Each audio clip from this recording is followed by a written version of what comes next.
जय श्री महाकाल दोस्तों, सुबह के बज गए 7। तब मैं नहा लेता हूँ, फटाफट से रेडी होकर मंदिर चले जाता हूँ क्योंकि मुझे पैकिंग भी करना है और आगे बने रहिए ब्लॉग में। नहा लिया है और आ गया हूँ यहाँ पर कावड़ के पास और अब कावड़ तैयार हो रही है। इतने काम कर, जैसे खड़े बांधेगा तो चल रही है तैयारी कावड़ की। ये मैं इसको यूं करके बांधेगा तो मशीन पे जाएगा। और फिर हम पहुंच जाते हैं मंदिर पर। यहाँ पर हमारा भाई महादेव जी का श्रृंगार कर रहा था और उसी के साथ साथ हमारी कावड़ भी रेडी हो चुकी थी और यहाँ पर कुछ आंटी लोग भी हमारी हेल्प करने आ गई थी। फिर हम अपना जल भरने के बाद बाहर निकलते हैं और यहाँ पर नारेबाजी चल रही थी और नारे लगाने के बाद हम अपनी कॉलोनी से बाहर आ जाते हैं और फिर थोड़ा आगे चलने के बाद हम अपनी स्पीड बढ़ा लेते हैं। हर हर महादेव दोस्तों, तो हम हमारे मंदिर तक कावड़ लेकर निकल चुके हैं और हम 1 किलोमीटर समथिंग आ भी गए हैं।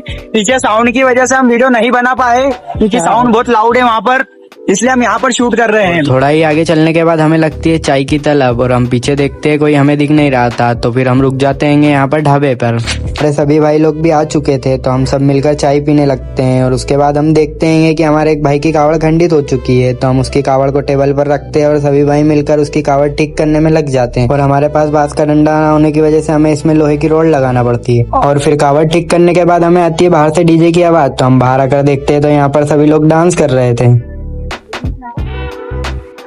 थोड़ी देर नाचने के बाद हमने डीजे वाले भैया को बोला कि आगे चलो और यहाँ पर भी थोड़ी देर डांस करने के बाद फिर हमें हमारी यात्रा में लेट हो रहा था, तो हमने डीजे वाले भैया को फिर से बोला कि भैया गाड़ी आगे बढ़ाओ और उसके बाद हम अपनी मस्ती में चलते चले और फिर उसके बाद हम पहुंच जाते सुपर कॉरिडोर। लेकिन हमें क्या पता था कि हमारे साथ ऐसा भी कुछ हो जाएगा। दोस्तों, तो हम कॉरिडोर पहुंच चुके हैं। ये देखो हमारे भाई की एक कावड़ टूट चुकी है। बहुत ही दिक्कत आ रही है अब इसको। और फिर ये जिस भाई की कावड़ थी वो भाई तो हमसे बहुत ही पीछे रह गया था, तो कुछ दूर फिर भाई ने इसकी कावड़ को चलाई और फिर उसने उसकी कावड़ उसको वापस लौटा दी। तो हर हर महादेव दोस्तों, तो हमने सुपर कॉरिडोर क्रॉस कर दिया और हम आ गए हैं श्री अरविंदो यूनिवर्सिटी। इनको पसीने में इनकी हालत खराब हो गई है। पीछे कॉरिडोर हम वहां से निकले थे, अभी तो एक से 1.5 घंटा हुआ घर से निकले को और इनकी हालत खराब हो चुकी है। पसीने में तरह हो रहे, बारिश भी नहीं गिर रही है, सब थक गए हैं। और फिर कुछ ही देर चलने के बाद हमको मिलती है सोडा वैन, तो हमने पिया सोडा और फिर हम निकले धर्मपुरी के लिए। हाँ, तो हर हर महादेव दोस्तों, हम पहुंच गए धर्मपुरी। हालत खराब हो गई है पूरी।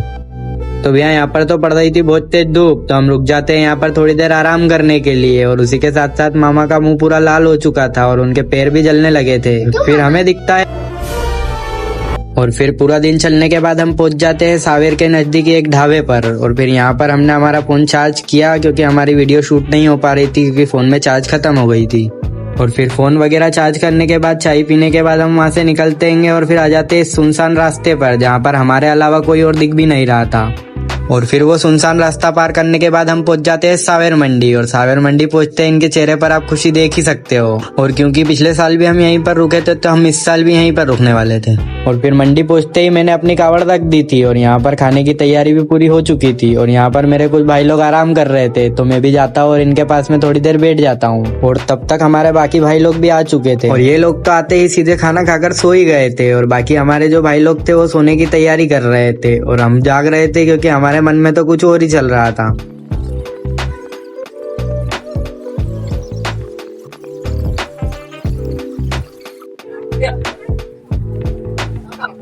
और रात में इतनी मस्ती करने के बाद हमें आ जाती है सीधे नींद, तो हम सीधे उठने के बाद आ जाते हैं नहाने के लिए और नहाने के बाद हम पहुंचते हैं सीधे रेडी होने के लिए। रेडी होने के बाद हम देखते हैं डीजे की गाड़ी चालू हो जाती है, तो फिर हम जाते हैं अपनी कावड़ के पास और कावड़ उठाने के बाद हम सीधा निकल जाते हैं पास के एक मंदिर पर। वहाँ पर जाने के बाद हम दर्शन करते हैं और कुछ देर वहाँ पर बैठने के बाद निकल जाते हैं अपनी यात्रा के लिए। और फिर मंदिर से निकलने के बाद हमें मिलता है प्रसाद का स्टॉल, तो वहाँ पहुँचने के बाद हम 4-5 गिलास दूध के और 2-3 केले सल्टा देते हैं और यहाँ पर हमारे मामा आएंगे जिन्होंने 4-5 गिलास दूध लपेट दिया था।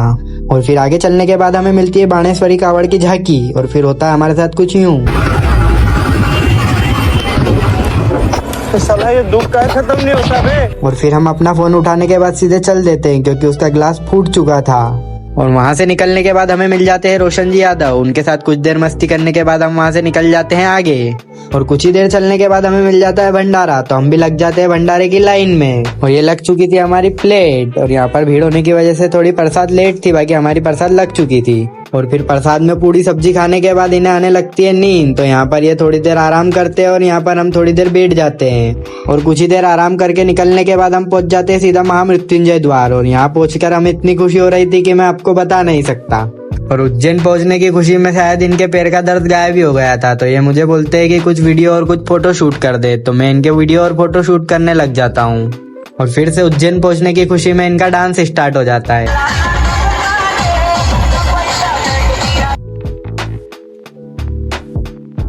और वहाँ पर कुछ देर डांस करने के बाद मैं निकल जाता हूँ धर्मशाला के लिए, क्योंकि मेरे फोन की बैटरी हो गई थी खत्म और मुझे जाकर फोन चार्ज करना था। और शाम को फोन चार्ज लगाकर खाना खाने के बाद और सोने के बाद मैं सीधे सुबह उठता हूँ। उठने के बाद फिर हम करने चले जाते हैं ब्रश, और उसके बाद में कुछ हमारे भाई लोग थे जो कि उठ नहीं रहे थे। तो फिर हम इन्हें उठाते हैं और फिर इन्हें भी बोलते हैं कि जल्दी से रेडी हो जाओ। और फिर इन्हें उठाने के बाद हम आ जाते हैं नहाने के लिए। नहाने के बाद हम आ जाते हैं यहाँ पर हमारे एक भाई थे जो कि सबको तिलक लगा रहे थे। तो फिर नहाकर हम भी तिलक लगवा कर रेडी हो जाते हैं। और नहाकर रेडी होने के बाद हम आ जाते हैं नीचे अपनी कावड़ के पास, और यहाँ कर हम देखते हैं कि कुछ आंटी लोग यहाँ पर फोटो वगैरह खिंचवा रहे थे। और फिर उन्हें फोटो खिंचवाते हुए देख हमारी भी इच्छा हो जाती है कि अभी हमें भी फोटो खिंचवा ही लेना चाहिए। और फिर कुछ देर फोटो वगैरह खिंचवाने के बाद हम आ जाते हैं अपनी कावड़ के पास, और यहाँ आकर हम अपनी कावड़ और डंडे को दोनों को अलग अलग कर लेते हैं। और हमारे बाकी सब भाई लोग भी यही कर रहे थे। और फिर हम अपनी कावड़ को गले में टांग कर निकल जाते हैं मंदिर के लिए। तो कुछ ही देर मंदिर की ओर चलने के बाद हम रास्ता भटक जाते हैं। तो फिर हम वहाँ पर रुककर एक भैया से रास्ता पूछ लेते हैं, और भैया हमें सही रास्ते की ओर इशारा कर कर कहते हैं, समझने वाले को इशारा कॉपी।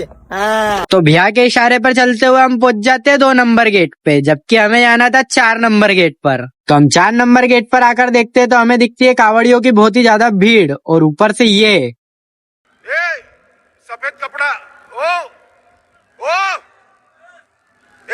और जैसे तैसे पहुंच जाते हैं हम मंदिर के अंदर। और जैसे ही हमारे पैर लड़खड़ा रहे थे वैसे ही यहाँ की व्यवस्था भी लड़खड़ाई हुई थी। और जैसे जैसे हम अंदर बढ़ते जा रहे थे वैसे ही भीड़ भी बढ़ती जा रही थी, और हमारे सभी भाई लोग भी अलग होते जा रहे थे। और फाइनली मैं बाबा को जल चढ़ाकर बाहर आ जाता हूँ और अपने साथियों को ढूंढने लगता हूँ, लेकिन वो मुझे कहीं नजर ही नहीं आ रहे थे। और फिर मैं उन्हें ढूंढते ढूंढते आ जाता हूँ बाहर के गेट की ओर। और फिर यहाँ पर हो गया था बहुत ही तगड़ा वाला विवाद, क्योंकि ये कावड़ियों को यहाँ से अंदर नहीं जाने दे रहे थे। फिर एक आंटी उन्हें डंडे से मारने की धमकी दे रही थी। फिर सब फोन निकाल कर वीडियो बनाने लग गए। फिर मैं अपने साथियों को ढूंढते ढूंढते आ जाता हूँ बाहर की ओर। और फिर बाहर आते ही मुझे मेरे साथी भी दिख जाते हैं जो कि यहाँ पी रहे थे पानी। और फिर पानी पीकर हम आ जाते हैं अपनी गाड़ी के पास, क्योंकि हमारा बैग और बाकी का सामान गाड़ी में रखा हुआ था, और सामान उठाकर हमें जाना था वापस से बस स्टैंड। तो फिर हम अपना बैग और बाकी का सामान उठाकर आ जाते हैं टिर्री वाले भाई साहब के पास, जो कि बहुत ही ज्यादा भाव खा रहे थे। और कुछ ही देर नाटक करने के बाद फाइनली टिर्री वाले भाई साहब मान ही जाते हैं। और ये हमारा भाई था जो कि अपनी एक्स गर्लफ्रेंड के घर का रास्ता बता रहा था। और फिर बस स्टैंड पहुंचकर हम पीते हैं पानी, और उसके बाद बैठ जाते हैं बस में। और बस में बैठने के बाद हमें लग रही थी बहुत ही गर्मी, लेकिन ये भैया तो गाड़ी आगे बढ़ा ही नहीं रहे थे, क्योंकि उन्हें भरनी थी पूरी बस। तो फाइनली हम पहुंच जाते हैं इंदौर, और इंदौर पहुंचकर हम पकड़ लेते हैं एक टिर्री वाले भैया को, जिन्होंने पूरी टिर्री भर रखी थी। और यहाँ पर हो रही थी बहुत ही तेज बारिश, और मेरा फोन भी डेड हो चुका था। और फिर फाइनली हमारी कावड़ यात्रा खत्म हुई और हम घर पहुंच जाते हैं। और घर पहुंचकर मैं लगाता हूँ अपने फोन को चार्ज। तो मिलते हैं अब अगले व्लॉग में।